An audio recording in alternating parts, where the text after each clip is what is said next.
Philip London is an aide to Alan Tremanting. Alan Tremanting is contesting as the flag bearer, okay, of the NPP. And we know that very contest will take place on October 18. Even though there have been moves by, I think even from his camp as well, to make sure that the date is extended, that has been rightly refused by the top leadership of the party. How does that make you feel? First of all, good morning. Morning. Good morning to Ade, and good morning to our viewers. First of all, it has not been flatly refused, for the record. What has been done? What happened is that when the dates were set, at the time there were 7 contestants. 4 sent a petition, appended their signatures to a petition, asking for an extension of date, indicating that that period was too short. A 5th contestant, who was not present, gave his consent. So that petition was by 5 of the 7 aspirants. Now, recently what has happened is that they have been reminded that a response hasn't come to that request that was tabled as far back as when the timetable was set. So this isn't something that suddenly somebody wants an extension. No. It was a petition that was put in from the very onset when the date was set. Because if you take the time frame, it is virtually practically impossible. When the date was set? Yes. That was when the petition was sent. Was the date set when your leaders met in Alisa, at Alisa? Or it was later? It was at a meeting. I can't remember exactly where the meeting was held, whether it was at Alisa or anywhere else. But the meeting was set after a National Council meeting.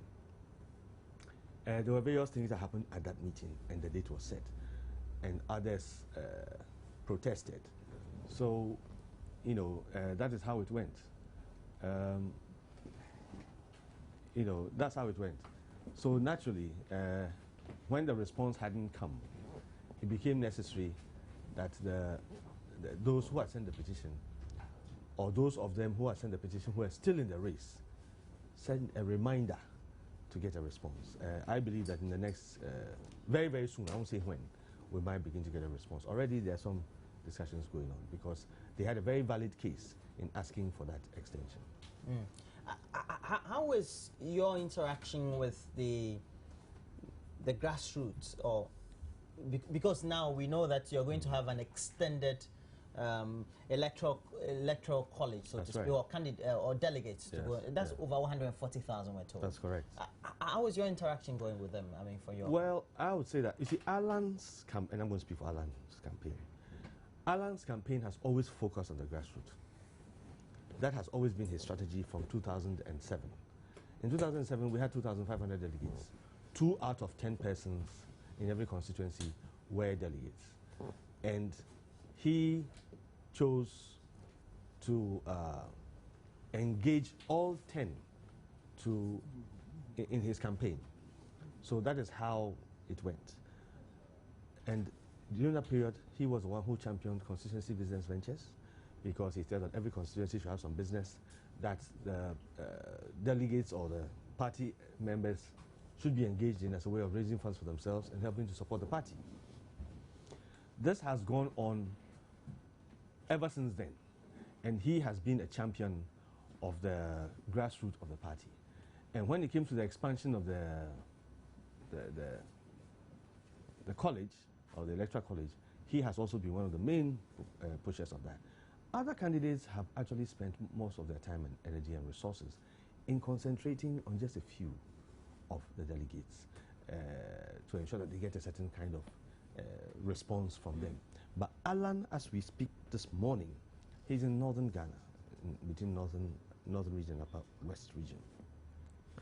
He's going down to the delegates at their levels, at the constituency levels, something which many of the other candidates have not done and do not do, you see. And he has always said and insisted that the polling station executive, that is the grassroots of the party, they are the actual engine of the party. He has proposed that when he becomes flag bearer, he will empower them so that they can devote more of their time and energies to helping the party win power. You see, so his focus has always been the grassroots, and that is what he's doing. The special conference or congress, how did you get it wrong then? Well, At the Special Delegates Conference, I knew that we might not come tops in that contest for various reasons. But I must tell you, I was here in the studio when the results started coming, and I must admit that I was very surprised at the level of. But you see, I had been involved in the election earlier in the day. I had seen what happened here in Accra. So later on, as I began to pick reports about what other things that happened in the rest of the country, then I was not surprised. Now, those factors that helped get the kind of results that came out are not sustainable at a national election. You see, in many cases, the rules of the elections were totally violated. You do not have banners of a candidate at the voting center. In Accra, you had 2 huge banners of one candidate at the center. You had very able-bodied men standing around, make sure nobody touches those things. The regulation said there should be 2 representatives of each candidate at the voting center in Accra. Dozens, over 100 people in the candidate's T-shirt were present. On the grounds itself, there were many people actually campaigning for a candidate, and there was a certain level of intimidation. I mean, some of the delegates may not be able to resist that amount of, so naturally they might then go in a particular way. So yes, the results have come, the results have been accepted, we respect it, and we're moving on. But let us remember that if you go in for a contest and you get a certain response as a result of various things that happened, I don't think it's a very clear reflection of what the status of the situation is. But I believe that having learned from these lessons of the previous election, we are going to ensure that there are no violations of the electoral laws and that the election is held and conducted in a very free and transparent manner, and the rules are respected for us to get a clear result. At the end of the day, and as a result of this also, you find that a lot of people have been saying that since 781 people have spoken, we should not let the rest of the people speak. And that is totally unacceptable. The number of people who voted constitutes 0.5%. It's not even 1%. 0.5. Yeah. It's not even 1% of the electoral college. The same people will vote again. Yeah, some of them. So it means that will vote again. Some, not all of them will. No. It means that at least 0.5% of the vote you'll be getting on October 18th has already been out. Now, there's a story on the front page of the Daily Guide. It came on Monday. It says, Alan Boys join Nana. And you have a picture there of Razak Abdullahi Yawamankwa, Amin Anta.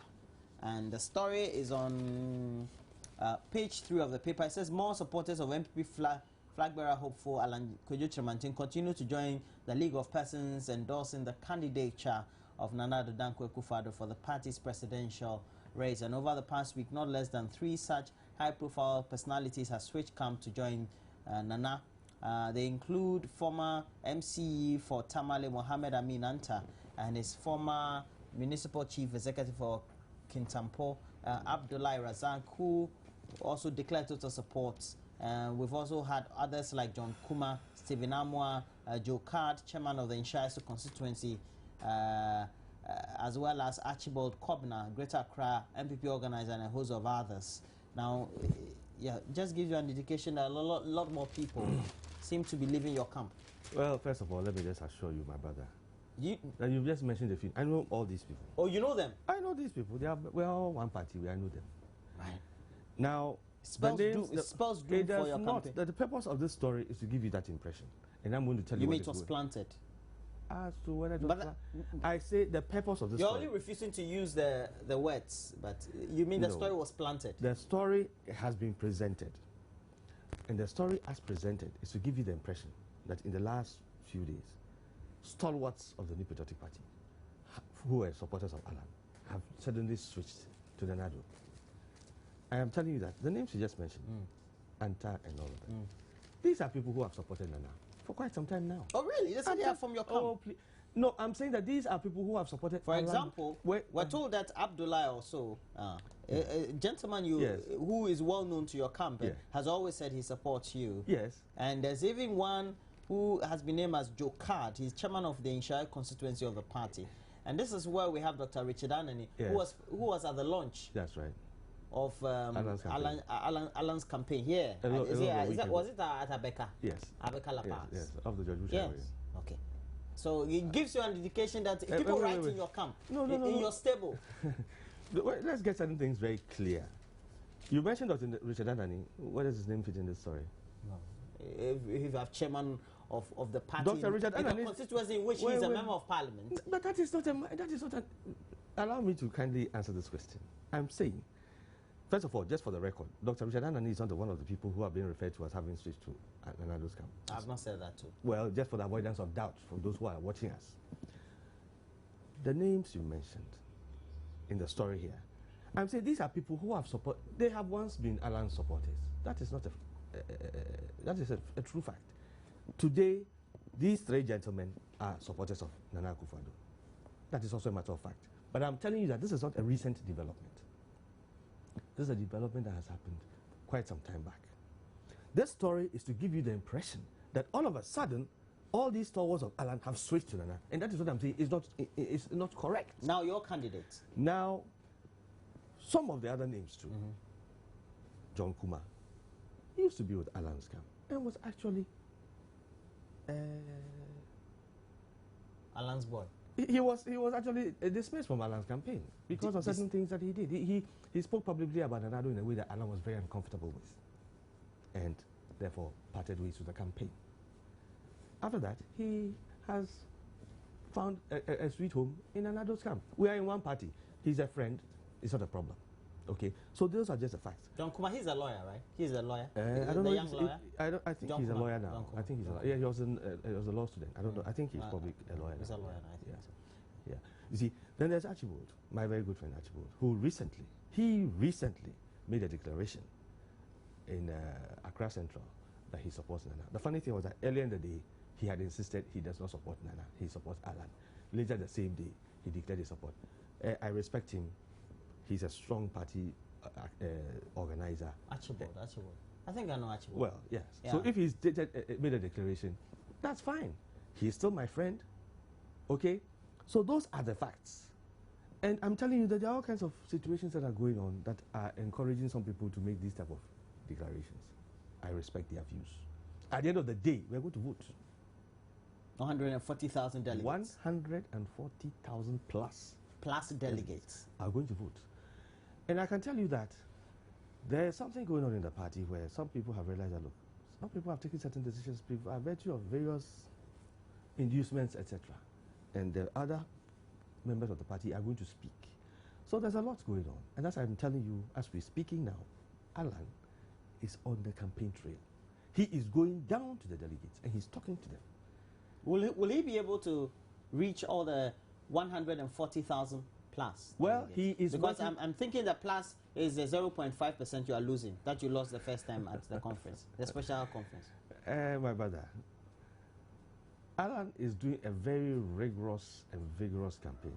The kind of campaign he's doing, I don't know if any of the other candidates can match him. You see, he's doing virtually a 24/7 campaign. He could be doing all that, but he's speaking fruitlessly. Oh, well, that could be the way you might want to put it. But I can assure you, if you go and see him engage with the delegates, and there's an engagement, they tell him about the kind of things they've heard about him, and he points out the truth, points out to them, and he reminds them of what he has done for them and where he stands, where they are concerned. Then the people realize that, look, man, this is the right guy. You know, and they see the energy he's putting into this campaign. Alan is somebody who doesn't make a lot of noise. He doesn't, you know. So he believes in working hard. So Nana Addo makes a lot of noise. I haven't said so. I said Alan does not. That is his style. People have different styles of doing things. You're benchmarking. You're saying one against the other. I'm speaking about my candidate. Okay. I'm not benchmarking anybody. It is for the delegates to determine. I'm telling you about what he does, how he's doing his campaign, what he has done before for the party, and what he has promised to do for the party again. You know, He looks at, right now, the concentrations of the delegates of our party to become flag bearer and then to go on for the presidency. The party is united. Alan does not distinguish between you are the man who supported me and you are not the man who supported me. Some other people do so. Even at constituency level, somebody says, hey, my friend, you are. Alan doesn't think in that fashion. He sees you as a party man, full stop. And for him, it is to get you to support him. It's like business, market share. You don't say these people drink this product and you don't do so, therefore. No, you go in there and try and get them to support your product. And that is what he's doing. You know, so for him, he's doing his campaign. The delegates are listening. The message is going down. They appreciate what he's doing. They know the kind of plans he has for the party, for the development of the delegates themselves as individuals, their personal progress and prosperity, which has always been his hallmark. You know, so the delegates are looking at all these things, and they are going to decide whether it's 18th October. From what you said about discrimination, etc. Yeah. Is it the mindset in your camp that supposing your candidate doesn't win, his supporters and co could be discriminated against? Well, it is possible that some people in the party, like I'm saying, that even at constituency level, sometimes it happens. You're witnessing all that. Oh, we are a human institution. I mean, hey, it happens everywhere, whether it's NPP or NDC or CPP or some other institutional body of persons. It happens. It's a natural human thing. Sometimes people handle things differently. You need somebody who, in spite of all these things that go on among persons, can bring them together. That is the candidate of Alan. Okay? And I'm saying that these things exist in our party like it exists in the Republican Party and the Democratic Party in the United States. So you need to have somebody who has the natural disposition and has the clear mindset to even bring on board people who are even principally opposed to him. That is his style. You know, that's why I'm saying that notwithstanding all these things that happen, it is important to have somebody who can bring us all together. But at the end of the day, we all need each other. My friends who have declared for another candidate, I respect their opinion. That is their view. Hey, 141,000 people are going to speak. And when they have spoken, we are all going to respect their opinion. And we all move on. That is the way it is. I believe the best candidate is Alan Kyerematen. Your candidate, and from all the things that your camp seems to say, is that the gentleman appeals to a lot more floating voters and a lot more people. Why doesn't he then appeal to the party membership? But you see, that is the whole point. Who has said it doesn't appeal to the party person? Okay. If, for example, there's a conscious effort by some to ensure that everybody who speaks for the party or tends to be speaking in preference to a particular candidate, it of course gives the impression that the entire party supports that person. Is that not the case? That is not the case. That is not the case. I am a party man first. Well, I'm a Ghanaian first, party man. And now that we are choosing a candidate, I have a candidate I'm supporting. Okay? Originally, where's your constituency? Okankwi Central. So that is me. There are some in our party who feel that when Philip Longdon talks, he's talking for Alan, or he's an Alan man. So they don't want to hear Philip Longdon on any platform, any media platform, whether it's radio or television. Some efforts have been made very strongly to get me up, get certain houses, not to invite me.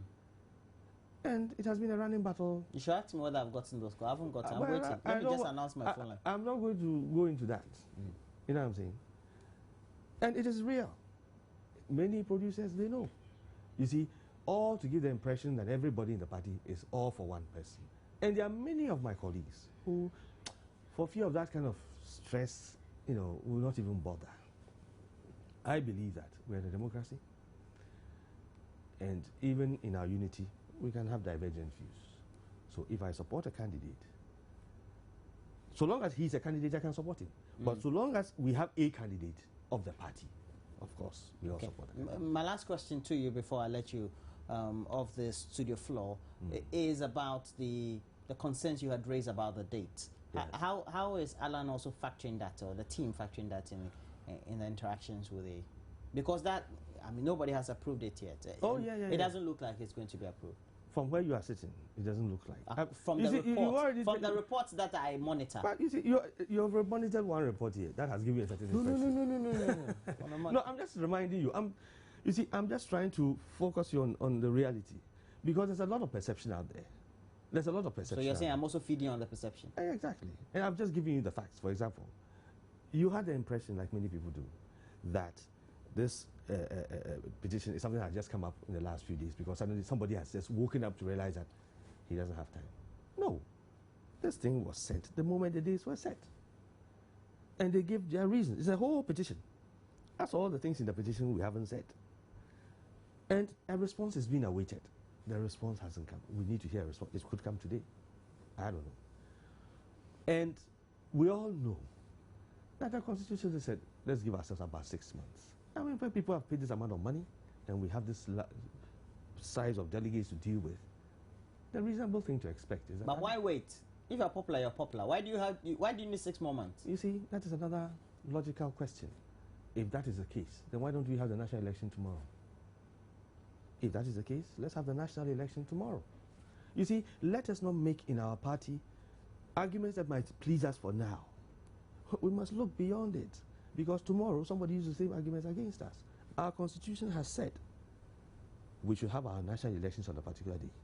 We can come up with all the most sensible and intelligent arguments. You think that the date has been put forward to favor some people? Well, you don't want to make that conclusion. Let me save you from that, because otherwise you've been in difficulty. Okay, Philip Langdon is a member of the NPP, but he's also an aide to Alan Tremantin, and Mr. Tremantin is contesting the flag bearership race of the NPP alongside Nana Addo and Francis Adainimo, who happens also to be a member of Parliament. Philip, I hope to have you again. My pleasure. Aye. Yeah. All right. So we're taking a break. When we come back, we're speaking on a subject about the UN, the Millennium Development Goals, etc., and whether Ghana is caring for its aging population. It's a population that usually, because of the absence of social services in our country, seem to be in a minority and seem to be vulnerable. But we'll be having in the studio Ebenezer Ajite Sose, who is the Executive Director for Help Age Ghana, and we're talking about caring for Ghana's elderly population. Are we doing so well or not? We'll take a break. When we come back, we'll discuss all that. We'll stay on.